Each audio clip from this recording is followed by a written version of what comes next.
Ainda que eu ande pelo vale da sombra da morte, não temerei mal algum, porque tu estás comigo, a tua vara e o teu cajado me consolam. Com essas palavras, nós iniciamos o nosso dia nessa manhã, tendo a certeza que Deus está ao nosso lado, conduzindo a nossa vida, abençoando a nossa trajetória e com certeza teremos um dia abençoado na companhia do Senhor. Quero deixar com você uma parte da palavra de Deus do livro de Salmo, capítulo 94, verso 12, onde a Bíblia diz o seguinte: Bem-aventurado o homem, Senhor, a quem tu repreendes, a quem ensina a tua lei. Salmo 94, o verso 12.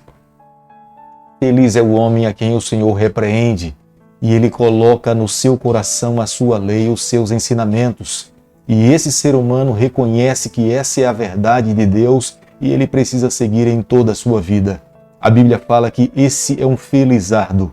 Por isso, nessa manhã, quando nos acordamos, nós buscamos ao nosso Criador reconhecendo que a nossa primeira responsabilidade é o nosso primeiro dever. Por isso, nós nos encontramos aqui com o nosso coração aberto, permitindo que a sua palavra fale a nossa vida. Quero convidar você para que nessa manhã, mais uma vez, possamos estudar juntos um capítulo da palavra de Deus. Estamos estudando o livro de Juízes, podemos ver como a mão de Deus tem agido para conduzir o seu povo. Deus nos ama de uma forma incondicional. Mesmo que os seus filhos em algum momento, como acontecia com a nação de Israel, davam as costas para o Senhor, Deus sempre estava disposto a ir em busca dos seus filhos, como um pai espera os seus filhos quando saem de casa. E nessa manhã, mais uma vez, quero convidar você a ter nas mãos a palavra do Senhor, no livro de Juízes, capítulo 12, o verso 1. Então foram convocados os homens de Efraim e passaram para Zafon, e disseram a Jefté: Fosses combater os filhos de Amon e não nos chamaste para ir contigo? Queimaremos a tua casa, estando tu dentro dela. Todos nós que vivemos nesse mundo, nós enfrentamos problemas. Alguns problemas são maiores, outros problemas são menores, mas todo problema é um problema. Todos eles nos trazem um incômodo. Jamais nos sentimos confortável quando nós estamos passando por alguma dificuldade na vida. A alegria que temos no coração é porque o Senhor nos promete estar conosco em todos os momentos da nossa trajetória. É a razão pela qual a cada manhã nos levantamos e buscamos ao Senhor, porque sofrer e passar por dificuldades ao lado dele é muito mais saudável do que sofrer e passar por momentos difíceis nessa terra sem termos esperança e sem termos a segurança que temos um Deus que está ao nosso lado. Mas o capítulo que nós estamos analisando e estudando nessa manhã, nós podemos perceber claramente que Jefté, na sua liderança, começou a sofrer algum tipo de pressão. Era um problema interno. A tribo de Efraim se voltou para Jefté falando porque ele não os convidou para ir lutar contra o povo amonita. Embora Jefté tivesse convidado, mas a tribo de Efraim mais uma vez se mostrava sendo problemática. E para a liderança de Jefté, ele teria que lidar com esse problema. Essa mesma tribo um dia acabou dando problemas para Gideão. E Gideão diplomaticamente resolveu a questão. Mas Jefté, como líder, ele não agiu da mesma forma como Gideão. Os problemas surgiram e dentro do povo de Deus começou-se uma guerra civil. A tribo de Efraim tinha algumas dificuldades. Eles eram passivos quando viam seus irmãos em guerra, sofrendo perseguição por outros povos. Mas depois que eles venciam seus adversários, eles agora também ficavam ressentidos porque não participavam da glória da vitória. E aqui nessa ocasião não foi diferente. Embora Jefté tenha os convidados para lutar contra os amonitas, eles não aceitaram, eles não foram. Mas depois que Deus concedeu a vitória à tribo de Gileade, sob a liderança de Jefté, eles agora estavam ressentidos porque não participaram da vitória. E Jefté teria que lidar com esse problema com a tribo de Efraim. No capítulo 12, que nós estamos estudando nessa manhã, o verso 1, há uma expressão dizendo: fugitivos sois de Efraim. Pode ter acontecido um ciúme da parte da tribo de Manassés, que se localizou ao leste de Jordão, e a outra parte da tribo de Manassés se localizou ao oeste, junto da tribo de Efraim. A tribo de Manassés, que se localizou ao leste da Palestina, eles se identificaram muito com a tribo de Gade e com a tribo de Rude. Eles eram pastores de ovelhas. E a tribo de Manassés, nessa localização, se identificou perdendo contato com os outros meios-irmãos que estavam do outro lado. Por causa desse cisma entre a tribo de Manassés, que estava de um lado, e a outra parte que estava próximo da tribo de Efraim, os eframitas chamavam a tribo que estava do lado leste como sendo fugitivos de Efraim. Eles consideravam como sendo a classe mais baixa da sociedade, a escória daquele período. Como nós podemos ver no verso 5 do capítulo que nós estamos analisando nessa manhã, os gileaditas tomaram o val do Jordão. Eles estavam ao leste, enquanto a tribo de Efraim estava a oeste. Fugitivos de Efraim. Foi dessa forma que os eframitas insultaram a tribo de Gileade, falando que eles também eram fugitivos, com o objetivo de denegrir, com o objetivo de subestimar o poder da tribo de Gileade. Mas nesse momento, quem na verdade era fugitivo era a tribo de Efraim. Juízes capítulo 12, o verso 5, a palavra de Deus diz o seguinte: Porém, os gileaditas tomaram os vales do Jordão que conduziam a Efraim, de sorte que quando qualquer fugitivo de Efraim dizia: Quero passar, então os homens de Gileade lhe perguntavam: És tu eframita? Se respondia: Não. Iniciou-se uma guerra civil dentro do povo de Deus. Como é destrutivo ver o povo do Senhor entrar numa guerra, numa batalha, pessoas que serviam ao mesmo Deus. As consequências seriam desastrosas. Um povo que foi colocado por Deus naquela região com o objetivo de proclamar as boas novas de salvação, eles estavam perdendo completamente a sua força e o objetivo pelo qual Deus os levou para que eles pudessem ficar ali.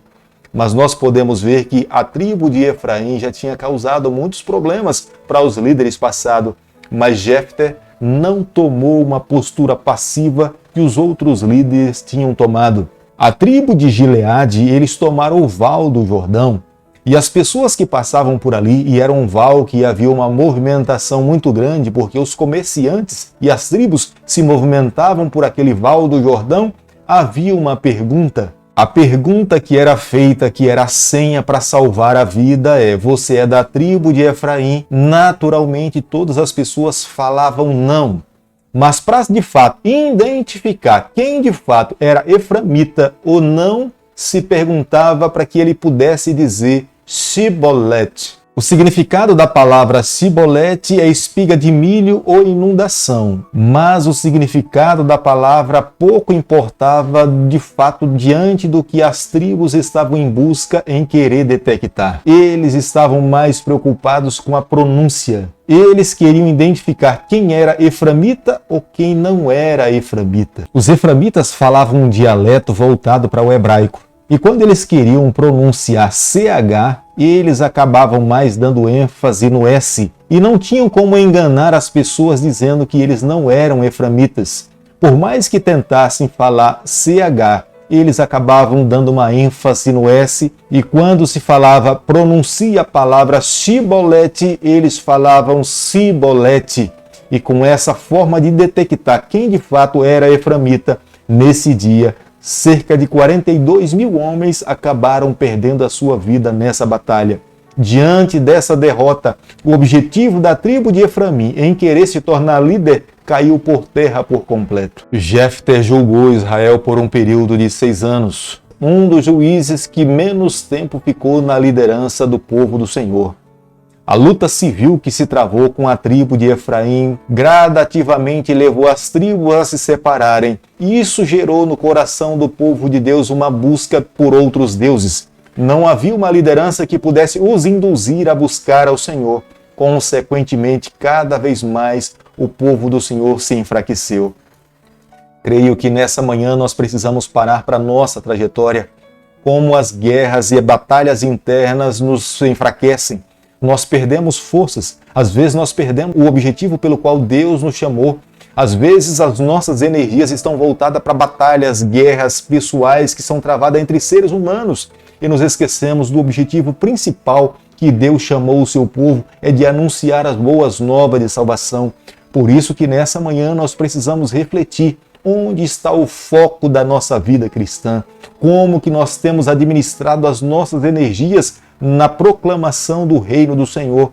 Entendo que a cada dia nós precisamos, diante do ideal de Deus, avaliarmos o nosso senso de missão. O versículo 8 do capítulo que nós estamos analisando nessa manhã, a Bíblia fala que Deus levantou Ibzan, mais um juiz. Esse se destaca porque era um homem rico, ele possuía muitas posses. Uma prova clara disso é porque ele morava na cidade de Belém, e vale a pena ressaltar que a cidade de Belém não é aquela cidade que Jesus nasceu, mas além de morar nessa cidade, Ibzan, ele casou 30 das suas filhas e também casou 30 dos seus filhos. Para que ele pudesse casar todos os seus filhos, isso demonstra que ele teve uma vida longa. E quando a Bíblia relata que ele casou todos os seus filhos nessa quantidade, é uma prova de que ele era uma pessoa que possuía muitos bens. Somente aqueles que possuíam famílias grandes é que tinham poder aquisitivo. Pessoas humildes não tinham condições de poder sustentar uma família grande. Isto é uma prova clara que Ibzan era uma pessoa que possuía muita riqueza. No período em que foi juiz entre o povo de Deus, houve paz e prosperidade. Querido amigo, nessa manhã, ao concluirmos o capítulo 12 do livro de Juízes, nós precisamos levar no nosso coração algumas verdades. Se você tiver que lutar, lute contra a injustiça. Se você tiver que lutar, lute contra a mentira. Nós não podemos desperdiçar as nossas forças lutando contra aqueles que foram chamados com o mesmo objetivo. Nós precisamos proteger essa pessoa, nós precisamos cuidar dessas pessoas. O chamado de Deus para o seu povo é para que nós nos tornemos o seu corpo nessa terra. Um corpo jamais luta com o objetivo de destruir a si mesmo. Nós lutamos contra os adversários, mas contra aqueles que fazem parte do mesmo rebanho, nós precisamos nos amar, nós precisamos nos cuidar e nós precisamos nos unir cada vez mais para que possamos alcançar os objetivos do Senhor. Por isso que nessa manhã, use a tua energia, use a tua força espiritual para unir, para fortalecer, para engrandecer o reino de Deus nessa terra.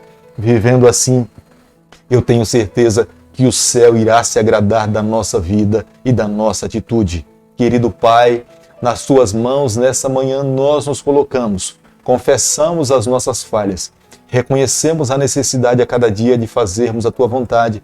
Fica conosco no decorrer desse dia, é o nosso pedido e a nossa oração e nós fazemos em nome de Jesus. Que o Senhor te abençoe e te guarde, que Ele faça resplandecer o seu rosto sobre você, que Ele tenha misericórdia de você, que sobre você nessa manhã Ele levante o seu rosto e conceda a sua paz em nome de Jesus. Amém.